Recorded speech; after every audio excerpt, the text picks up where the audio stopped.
Hello viewers, welcome to YouTube channel Arish technology.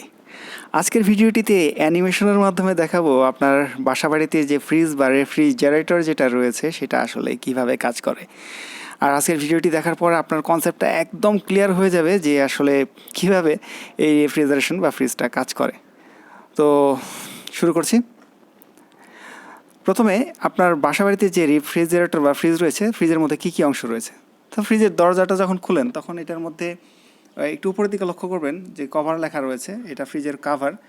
আর মাঝখানে যে অংশগুলো রয়েছে সেটা হচ্ছে কম্পার্টমেন্ট। এই কম্পার্টমেন্টগুলোতে আমরা কি খাবার রাখি, খাবারটাকে ঠান্ডা করার মেইন উদ্দেশ্য হচ্ছে, মানে খাবারটাকে ঠান্ডা করাই হচ্ছে একটা রেফ্রিজারেশনের প্রধান উদ্দেশ্য। তো কিভাবে ঠান্ডা হয় সেটা আমরা এখন দেখব। তো মাঝখানে তীর চিহ্ন দিয়ে যে অংশটা মানে দেখানো হচ্ছে সেটা হচ্ছে মূলত হট বোঝাচ্ছে, রেড কালার মানে এটা হট। আর এখানে আরও কিছু অংশ আছে, সেই অংশগুলো আমরা এখন দেখব।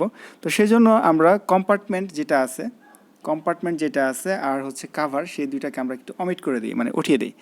তো আমরা কম্পার্টমেন্টটাকে উঠিয়ে দিলাম এখন। আর প্রথমে কাভারটাকে উঠিয়ে দিই। কাভারটাকে উঠিয়ে দেওয়ার পর দেখি কেমন আসে। এটা হচ্ছে কাভার। তো হ্যাঁ, কম্পার্টমেন্ট উঠিয়ে দিই একটা একটা করে, তাতে বুঝতে সুবিধা হবে আর কি। এখন কাভারটাকে উঠিয়ে দিচ্ছি। কাভারটা কেন সিলেক্ট হচ্ছে না বুঝতে পারছি না। যা হোক, এখন সিলেক্ট হয়েছে। আচ্ছা, যা হোক, কাভারটাকে উঠিয়ে দিচ্ছি। এটা হচ্ছে মূল অংশগুলো রেফ্রিজারেশন সিস্টেমের। ভিডিওটি একটি ইন্টারাপ্ট হলো, যা হোক সমস্যা নেই। আমরা এখন একটা একটা করে ডিভাইস আমরা দেখবো এখানে কী কী ডিভাইস আছে। ওকে, মেইন হচ্ছে যে রেফ্রিজারেশনের প্রধান যে অংশটি আমি মনে করি সেটা হচ্ছে এই যে কম্প্রেসর। একটু গ্রিন কালার করে দিই। এটা হচ্ছে কম্প্রেসর। মূলত এটাই হচ্ছে মূল অংশ। এই জিনিসটা যদি না চলে তাহলে পুরো সিস্টেমটা চলবে না। তাহলে চারটা অংশ, প্রধান অংশ হচ্ছে, একটি হচ্ছে কম্প্রেসর, তারপর এই যে নীল অংশটা বা সবুজ অংশটা দেখতে পাচ্ছেন সেটা হচ্ছে কনডেন্সার, তারপর হচ্ছে এই অংশটা হচ্ছে থ্রোটলিং ডিভাইস, এখানে এক্সপানশন ভালভ থাকে, তারপরে হচ্ছে ইভাপোরেটর। তাহলে প্রধান অংশ কয়টি হচ্ছে? চারটি। একটি হচ্ছে কম্প্রেসর, সবুজ কালার দিয়ে দেখিয়ে দিয়েছি। তারপরে এই যে টিউবের মতো একদম মানে আঁকা বাঁকা হয়ে গেছে, এটা হচ্ছে কনডেন্সার। তারপর হচ্ছে এটা হচ্ছে থ্রোটলিং ডিভাইস, এখানে এক্সপানশন ভালভ থাকে। আরেকটা হচ্ছে ইভাপোরেটর। এই চারটা অংশ। তো চারটা অংশের সাথে একটা অংশের সাথে আরেকটা অংশ ইন্টারকানেক্টেড। এই যে কম্প্রেসর দেখতে পাচ্ছেন, একটু উপরে নিয়ে যাই। এই যে কম্প্রেসর দেখতে পাচ্ছেন সবুজ কালারের, এই কম্প্রেসরের ডান পাশে যে অংশটা আছে, যে পাইপলাইনটা আছে, অর্থাৎ কম্প্রেসরের ভিতরে একটা পাইপলাইন আছে ডান পাশে, আর একটা পাইপলাইন দেখতে পাচ্ছেন যে বাম পাশে একটা, আর একটা হচ্ছে ডান পাশে। তো ডান পাশের যেটা লাইন সেটা হচ্ছে এলপি লাইন বা লো প্রেশার। আর ডান পাশে যেটা আছে সেটা হচ্ছে এলপি লাইন বা লো প্রেশার, এবং বাম পাশে যেটা দেখতে পাচ্ছেন লাইন সেটা হচ্ছে হাই প্রেশার লাইন। আসলে ডান বাম কথাটার অর্থ এরকম না। কম্প্রেসরের ভিতরে যে লাইনটা দিয়ে গ্যাস কম্প্রেসরের ভিতর প্রবেশ করবে সেটাই হচ্ছে এলপি লাইন বা লো প্রেশার লাইন, আর কম্প্রেসর থেকে যেটা বেরিয়ে যাবে সেটা হচ্ছে হাই প্রেশার লাইন। তো আমরা কম্প্রেসর থেকে লাইনটা বেরিয়েছি। এই যে কম্প্রেসর, আর এটা হচ্ছে কনডেন্সার। সবুজ কালার হয়ে গেল, এটা হচ্ছে কনডেন্সার। আবার এই সবুজ কালার হয়ে গেল, এটা হচ্ছে কম্প্রেসর। তো কম্প্রেসর এবং কনডেন্সারের মাঝখানে কানেক্ট করার জন্য এই একটা লাইন ব্যবহার করেছি। এটা হচ্ছে কেবল লাইন বা এটা একটা টিউব আর কি। এটার ভিতর দিয়ে গ্যাস কম্প্রেসর থেকে কনডেন্সারে যাচ্ছে। কম্প্রেসর থেকে কনডেন্সারে যাচ্ছে। ওকে, তাহলে কনডেন্সার গেল। কনডেন্সার থেকে এখন কি করলো? কনডেন্সার থেকে এখন কোথায় গেল? আরেকটা পাইপলাইনের মাধ্যমে, সেটা হচ্ছে থ্রোটল ডিভাইস, এক্সপানশন ভালভে চলে গেল। এবং এক্সপানশন ভালভ থেকে একটু জুম করি, দেখুন এটা এক্সপানশন ভালভ, আর এখান থেকে এই যে পাইপলাইন, এই পাইপলাইন দিয়ে চলে যাচ্ছে ইভাপোরেটর। ফ্রিজের মাঝখানে এই অংশগুলো আসলে দেখা যায় না, যার কারণে এই ইভাপোরেটর, অর্থাৎ উপর থেকে ইভাপোরেটর দেখুন এখান থেকে ইভাপোরেটরের এই যে সবার উপরে একটা অংশ, তারপরে এই লাইনটা শেষ হয়েছে, তারপরে নিচের অংশ এসেছে, তারপরে ওই লাইনটাই আবার তারও নিচের পার্টে এসেছে, তারপরে এই যে লাইনটা আবার একটু ভালো করে লক্ষ্য করুন, আবার কম্প্রেসরের ভিতরে ঢুকে গেছে। ওকে, এখন আমরা আসি কিভাবে ফ্রিজটা ঠান্ডা হয়।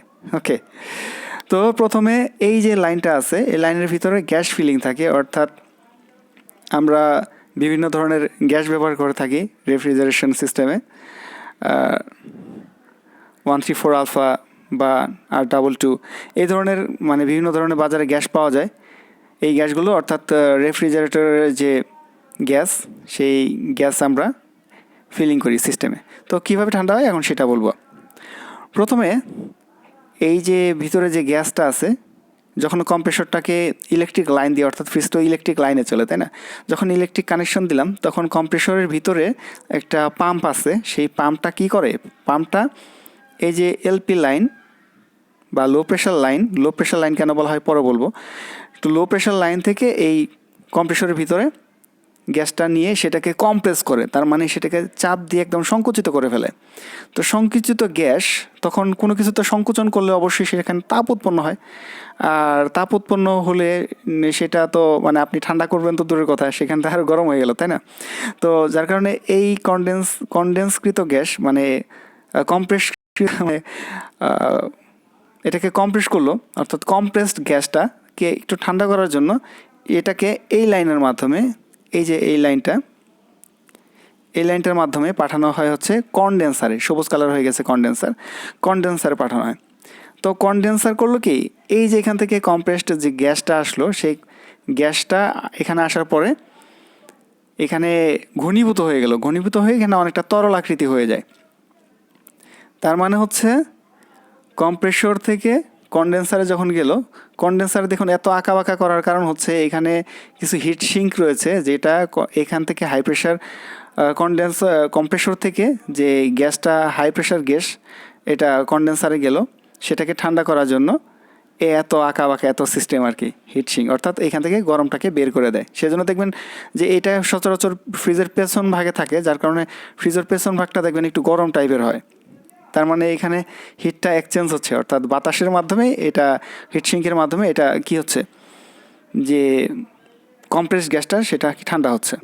তো যা হোক, এখন এই হাই প্রেশার গ্যাস, সেজন্য এটাকে এইচপি লাইন বলা হয়, যে এই লাইনটাকে বললাম যে এইচপি লাইন বা হাই প্রেশার লাইন, মানে এখানে গ্যাসের প্রেশারটা অনেক হাই থাকে। তো হাই প্রেশার গ্যাসটা তখন চলে আসে কোথায়, চলে আসে এইখানে লাইনের মাধ্যমে, এই যে লাইনটা দেখতে পাচ্ছেন, লাইনের মাধ্যমে চলে আসে এক্সপানশন ভালভে। এইখানেই আসলে মূল খেলাটা, কারণ এখানে একটা চিকন লাইনের মাধ্যমে, ভালো করে খেয়াল করবেন, এটা হচ্ছে আপনার ধরুন এখানে এক্সপানশন ভালভ আছে, এই লাইনটা, এই লাইনটা চিকন, এখানে এটাই মূলত এই চিকন লাইনটা থেকে যখন এই মোটা লাইনে হাই প্রেশার গ্যাসটা, এখানে হাই প্রেশার গ্যাসটা যখন চিকন লাইন থেকে এই মোটা লাইনের মধ্যে প্রবেশ করলো, তার মানে অল্প জায়গা থেকে হঠাৎ করে বেশি একটা জায়গা পেল, তখন মানে ফিজিক্সের সূত্র অনুযায়ী যখন একটা পদার্থ, তরল পদার্থ বা বায়বীয় পদার্থ যেটাই হোক, একটা মানে সংকুচিত একদম কম্প্রেসড জায়গা থেকে একটা বড় আকারে চলে যায়, বড় আয়তনের একটা জায়গায় চলে যায়, তাহলে সে কী করে, তাপটাকে হারায়, তার মানে ঠান্ডা হয়ে যায়। মূলত এটাই হচ্ছে মেন জিনিস, এইখানেই কিন্তু ঠান্ডাটা হচ্ছে, এই যে এই জায়গাটায়, ক্লিয়ার? তো এই জায়গাটাই মূলত ঠান্ডা হচ্ছে। তো এইখানে ঠান্ডা হওয়ার পর তাহলে এই গ্যাসটা ঠান্ডা হয়ে যাচ্ছে, গ্যাসটা কি হচ্ছে, ঠান্ডা হয়ে যাচ্ছে। তাহলে গ্যাসটা ঠান্ডা হয়ে যাওয়ার পর এই গ্যাসটা তখন কি হয়ে যাচ্ছে, এটা ছিল হাই প্রেশার, আর এখান থেকে যখন বড় পাইপে চলে গেল তখন এটা হয়ে গেল লো প্রেশার, আর এটা ছিল হট, আর এখানে যাওয়ার পর এটা হয়ে গেল কুল, তার মানে এখানে ঠান্ডা হয়ে গেল। তার মানে এতক্ষণ কিন্তু রেড কালার দেখতে পাচ্ছেন এখানে, রেড কালার দেখতে পাচ্ছেন, কিন্তু এইখানে যাওয়ার পরে এটা গ্রিন কালার, তার মানে বোঝা যাচ্ছে যেখানে মানে ঠান্ডা হয়ে যাচ্ছে আর কি, একটা ব্লু কালার দেওয়া হয়েছে। তার মানে এই ঠান্ডা গ্যাসটা তখন কি করব, এই ঠান্ডা গ্যাসটা যদি আমি ফ্রিজের ভিতর দিয়ে সার্কুলেট করতে পারি, তাহলে তো আমার ফ্রিজের ভিতরে যে জিনিসগুলো আছে সেগুলো ঠান্ডা হয়ে যাবে, স্বাভাবিক জিনিস। তো তখন একটা ব্লোয়ারের মাধ্যমে বা একটা ইভাপোরেটরের মাধ্যমে, ইভাপোরেটর হচ্ছে এরকম পেঁচানো, ওই যে আপনার লো প্রেশার লাইনটা, এই লো প্রেশার লাইনটাই মূলত আঁকা বাঁকা করে, এটা হচ্ছে ইভাপোরেটর। তো ইভাপোরেটরের মাধ্যমে তখন কি হয়, যে ঠান্ডাটা, এই ঠান্ডা তো উৎপন্ন হলো আর কি, অর্থাৎ তাপটা হারিয়ে ফেললো, তখন এই ঠান্ডাটা ফ্রিজের ভিতরে যে অংশটুকু রয়েছে সেই অংশটুকুকে ঠান্ডা করে ফেলে। আবার এই গ্যাসটা তখন কি হয়ে গেল, গ্যাসটা তখন আবার লো প্রেশার হয়ে গেল না, তখন এই জিনিসটাকে কন্টিনিউ করার জন্য আবার এই লাইনটা দিয়ে আবার দেখুন, এই যে এই লাইনটা দিয়ে আবার সেটা কম্প্রেসর প্রবেশ করলো, এই লাইনটা দিয়ে আবার কম্প্রেসর প্রবেশ করলো। তার মানে প্রেশারটা তখন কমে গেল। তখন আমি যতবার এই কম্প্রেসর থেকে এই গ্যাসটাকে সার্কুলেট করতে পারবো এই সিস্টেমে, ততবার ঠান্ডা হতে থাকবে। এক সময় দেখা যাবে যে পর্যাপ্ত পরিমাণ ফ্রিজ ঠান্ডা হয়ে গেছে। তার মধ্যে কন্ট্রোলিং সিস্টেম আছে, কন্ট্রোলিং সিস্টেমের মাধ্যমে যখন এটা পুরোপুরি ঠান্ডা হয়ে যায়, তখন কন্ট্রোলিং সিস্টেমটা কী করে, এই যে কম্প্রেসরের যে ইলেকট্রিক্যাল সাপ্লাইটা, সেটা সাপ্লাইটাকে বন্ধ করে দেয়। বন্ধ করে দিলে ফ্রিজটা তখন কী হয়ে যায়, ইলেকট্রিক্যাল মানে কাট অফ হয়ে যায়। তখন আর ফ্রিজ কী করে, আর তখন আর কারেন্ট খরচ হয় না আর কি। ঠান্ডা হয়ে যাওয়ার পরে অটোমেটিক এটা ফ্রিজের রেফ্রিজারেশন যে সিস্টেমটা সেটা অফ হয়ে যায়। তো যা হোক, এটা হচ্ছে মূলত রেফ্রিজারেশন সিস্টেম, এইভাবে কাজ করে। অ্যানিমেশনের মাধ্যমে একটু দেখানোর জন্য চেষ্টা করেছি, আমার সর্বোচ্চ চেষ্টা করেছি। তো 4টি অংশ খেয়াল রাখবেন রেফ্রিজারেশন সিস্টেমে। একটা হচ্ছে কম্প্রেসর, তারপরে হচ্ছে কন্ডেন্সার, তারপরে হচ্ছে এক্সপানশন ভালভ, তারপরে হচ্ছে ইভাপোরেটর। মেইন হচ্ছে এই 4টা অংশ, এই 4টা অংশের মাধ্যমেই জিনিসটা কাজ করে।